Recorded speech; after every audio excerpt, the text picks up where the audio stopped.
Yan. Test drive kami ni boss. Parang magaling ang tayo. Pero wala masyadong nagiging. Ano pal? Hindi na nanginginig. Hindi katulad ng Pero hindi siya, ano, kasi alam mo naman. Ito natin, pinalitan to namin ng injector. Ito yon, yung nanginginig. Palyado siya. Ayun, wala nanginig. Test drive na kami. Toyota Revo 1000 model.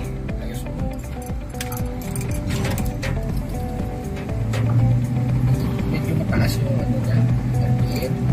RPM. Hindi, nag-okay na yung ano niya. Mag-a-adjust naman yung sa computer. Hindi ka sa kanya.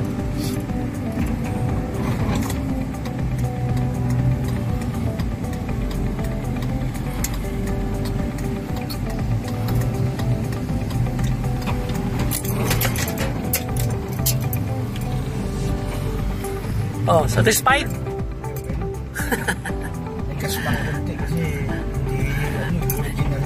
Oo, pagka nakabili ka ng original, salpak na para makuha. Yung injector mo na luma, na original, may part number yon. Hanap ka sa mga katayan, walang problema yon. Basta makuha mo yung tamang injector. Kaganda na ng takbo. Sa mga naka-revo dyan, EFI, ito, bihira ang mga ganitong makina, 7K na EFI. Ayan, 7K na EFI ito, medyo mahirap hanapin yung mga ganitong makina, pero naubod to. Ayos na, ayos to. Aircon malakas. Aircon malakas, ganda takbo. Dito kami sa Grandiosa, sa Tansa. Sa mga naka-revo dyan, PM na ako. Bigyan kayo magandang quotation kung papagawa kayo sa akin. Ayun, ito yung dahilan. Yung sira niya. Ito, isang injector niya, hindi bumubuga. Ayan, walang problema sa wiring.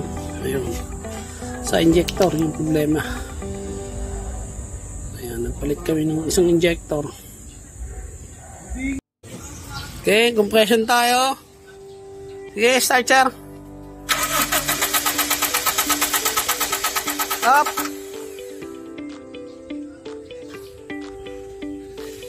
Ulit natin. Isa pa.